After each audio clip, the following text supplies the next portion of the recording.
All right.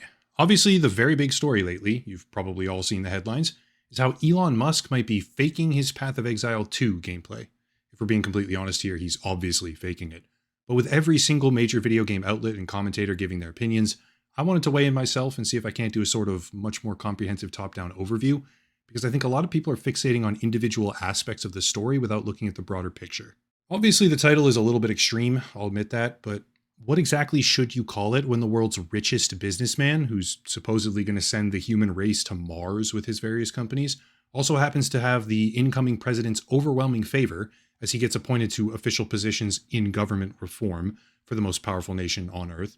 What exactly do you call it when that man is outright faking his own prominence in popular video games, claiming to be either one of the best or the actual top speedrunner in Diablo 4, one of the top 10 global players in Path of Exile 2, hardcore Path of Exile 2 at that, and systematically misrepresenting himself as better and more talented than he really is, as far back as the 1990s? I call that pathetic.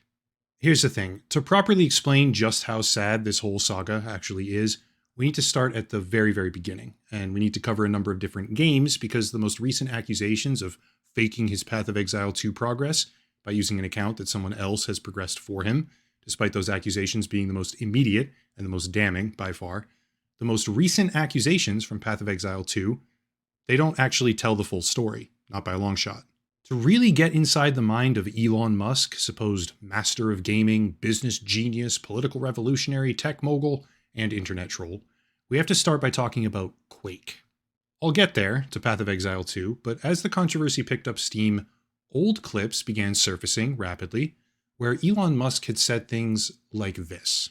It's not a super long term career being a pro gamer. I was semi pro back in ancient times uh, with, with Quake. So I actually made money I had the first paid tournament in the US, Nice. uh, and we came second. We would have come first, except I was the second best guy on the team. Best guy on the team's computer crashed halfway through the game, so we came second in the end. But I put ridiculous amounts of time into Quake. That's interesting to me, not just because I used to personally know someone who was an early professional Quake player, but also because the way he makes it sound, the only reason that he didn't win the first ever cash prize Quake tournament was because a player on his team disconnected. He was the second best on the team, and they would have won, but not for this unfortunate circumstance. That's pretty impressive.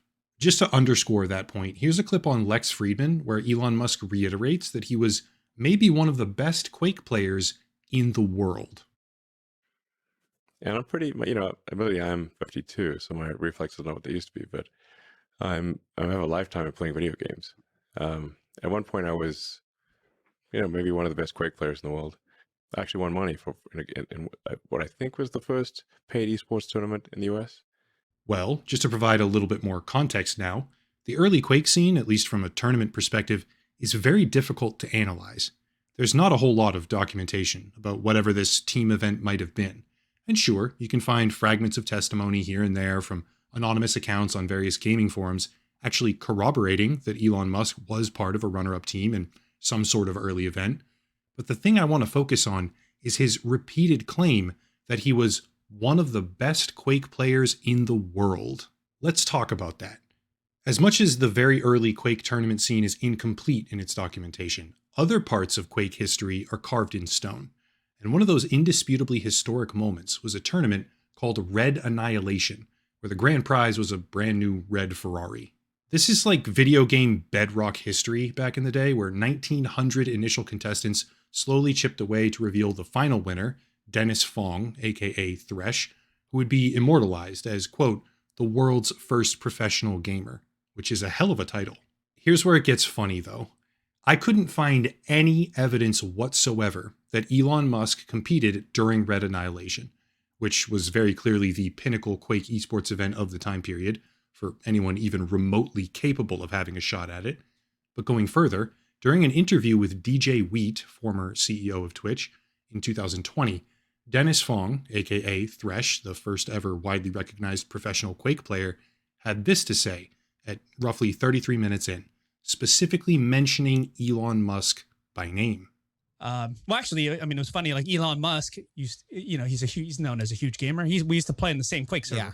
almost every day. I'd see him. I'd see him on. He'd be playing as Zip2 was his username, and a really good buddy of mine. He was okay. Was it? Hold on, Dennis. Hold on. Was Elon Musk any good? He was okay. I mean, you could be honest. No, he wasn't very. He wasn't very good. But my buddy, he's still a Quaker, right? He's still an OG. I don't know about you, but that doesn't really sound like the type of nervous laughter that you would get when talking about someone who really is one of the best players in the world.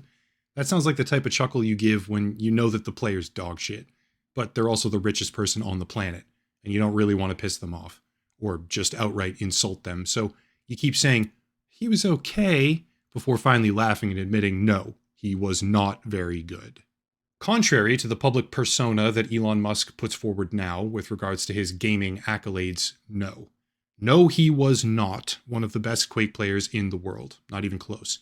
But at least he did play the game, which is something, and he logged hours while getting to know the culture. So in that sense, yes, he is a gamer, and I do kind of respect him for it. At least, I would have.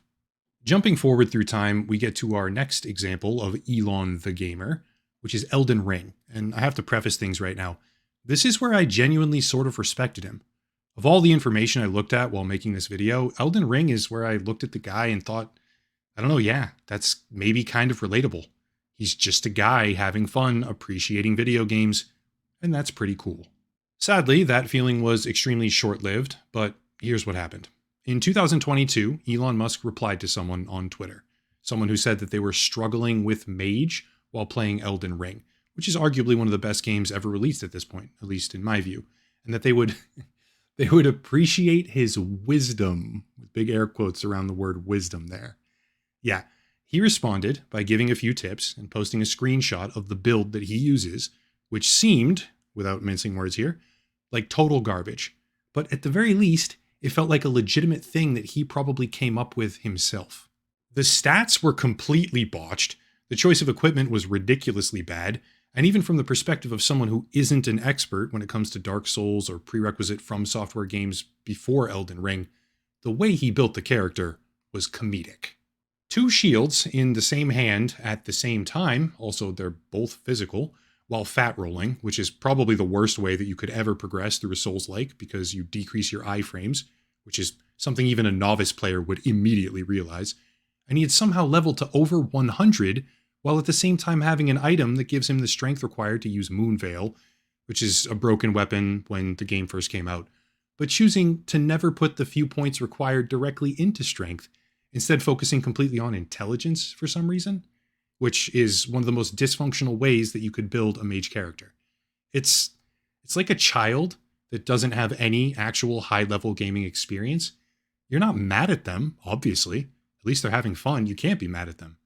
But you look at it and you're like, what the fuck were you thinking? Still, that was pretty obviously something that he put together himself, because no one with any authoritative knowledge whatsoever of anything to do with the game would ever advise him to do that, which makes me, at the very least, respect him as an actual player. Yeah, he's supposed to be a genius, and no, this was not the way that a genius builds an Elden Ring character. But hey, at least he's actually playing. I'm not kidding when I say this. Elon's build became a widespread meme. He got clowned on for this, with major publications even just roasting him for an entire article, and creators doing challenge runs where they beat the harder bosses in the game with this shitty setup. And I have to wonder, like kind of genuinely wonder, if him getting laughed at so much for so long about how bad his character build was is the reason he did what he did more recently with Diablo 4 and Path of Exile. I don't know, but I think it's a genuine possibility. Regardless, jumping ahead again, we arrive at Elon's appearance on Joe Rogan in late 2024. It starts right away with this right here. So are you in the top 20 in the world, or Yeah. top 20? Wow, in Diablo. Yeah. Do you want to tell everybody your handle? No, don't tell them. Don't tell them. It's not worth it. Well, they actually listed me with my actual name in the list. Oh, did they really? Yeah. Oh, interesting. Yeah, okay, that's awesome. And then again, a few seconds later, he says this. If you think about like StarCraft or any game like Quake, any game where a lot of people are Yeah. playing, to rise to the top, you have to be exceptional. period, as a Yeah. human being. Yeah. There has to be something exceptional about you. Yeah. Actually, for mention Quake, way back in the day, I was one of the world's best Quake players. I know we talked about this. Yeah. No, you weren't, but that's okay because maybe he's actually talented when it comes to Diablo. This is where I have to be a little bit technical because right around the same time, as in a couple days before that actually, Elon was posting Diablo 4 speedruns on his alternate Twitter account with just a hilarious name, some of them dropping below 3 minutes for a certain dungeon called the Pit, and this is kind of maybe impressive. I'll try to keep it as simple as possible, but basically he was doing content speedruns with progressively faster times, then stating that he was top 20 in the world on Joe Rogan, after which, on November 20th, to be precise, a few weeks later, he posted this and said, quote, "So many life lessons to be learned from speedrunning video games on max difficulty. Teaches you to see the Matrix rather than simply exist in the Matrix. Diablo tier 150 finished in under 2 minutes." End quote. Here's the part that matters. All of these rankings are based on a website called Helltides. And even right now, Elon's previous 2 minute and 45 second clear time is listed at rank 55. That's impressive, right? Especially when the verbiage around all of it is, he's top 20 in the world at this game. But after he posted a sub 2 minute speedrun, it got even worse. There were articles all over the place about him now being the number 1 Diablo 4 player in the world on planet Earth.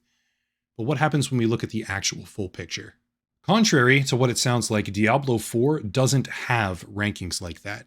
There's no official leaderboards in the sense of speedrunning any content. And the website that Elon was using is actually a community-managed self-submission kind of leaderboard. In addition, it turned out that during the specific window of time where he did this speedrun, Diablo 4 had a glitch. Spiritborn, the class that he and every single other speedrunner is using because of how strong it is, was able to glitch the game and achieve quintillions of damage per second. I'm not exaggerating, by the way. Literally quintillions, as in billion, trillion, quadrillion, quintillion. Numbers so big that the human mind stops really comprehending them, which let the character instantly delete every single enemy they would ever hit. Now, the clip he made doesn't show damage numbers, because if it did, they'd probably look like this. They're so glitched out that they even go negative, actually. But the usage of this exploit is the reason that he was able to just instantly walk in and kill the final boss, while achieving a world record sub 2 minute time. However, it gets better, because remember that this leaderboard isn't official. The way that people get themselves ranked on this board is to take a screenshot of their time or do a recording of their run and submit the evidence to the website moderators, which right now, as I make this video, has only been done roughly 1,600 times ever for at least the category that he's doing. There are 9 submissions pending at the moment.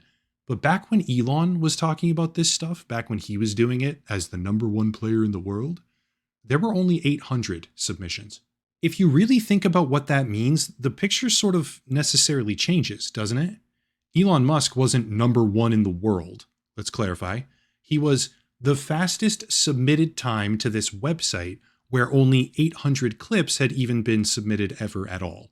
And he was the fastest of this maximum 800 people by using a completely broken damage exploit, which let him outperform the competition for a very, very short window of time, after which he no longer submitted anything again. Elon Musk was not, just to reiterate, he was not, period, N, period, O, period, T, period, the number 1 player, Diablo player in the world.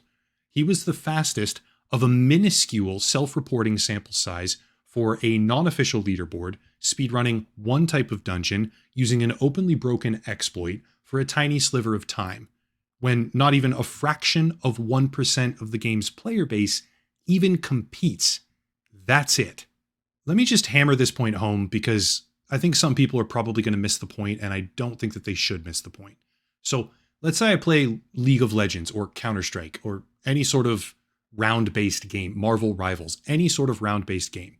And I go to a third-party website where there's a maximum world record kill count per game kind of leaderboard, right? Some people have 30 kills, 40 kills, 50 kills per game, right? Really impressive stuff, but you know, some people have 20, some people have 10. And I get an 86 kill game in League of Legends. I get 86 kills in League of Legends, which is crazy. And I go and I put that out there, and I'm number one on this website, right? This leaderboard website, I'm number one, I'm the best in the world, but only like 500 people have ever even submitted a score to that website. It blows my mind that anyone takes this man seriously. You cannot go and then say, I cannot ever say, I am number one in the world at League of Legends in kill count because I got this crazy high kill count and only 500 or 1,000 or 2,000 people in the entire community of League of Legends have ever even submitted a score to that same leaderboard, right? You're competing against no one. You're not competing, like you're not even on the same wavelength as the best players. You don't exist to them because they're not competing on that one tiny little minuscule website where you happen to submit something. To make things worse, the Diablo 4 community had allegations of him falsifying his progress and purchasing gear with unsanctioned methods and third-party stuff due to how quickly he had some of the best items in the entire game. But none of those allegations came with credible proof, and he really did seem to know what he was doing, at least from a very, very basic point of view. So for a short span of time, a lot of people in the video game community genuinely believed that Elon Musk was a world-class gamer.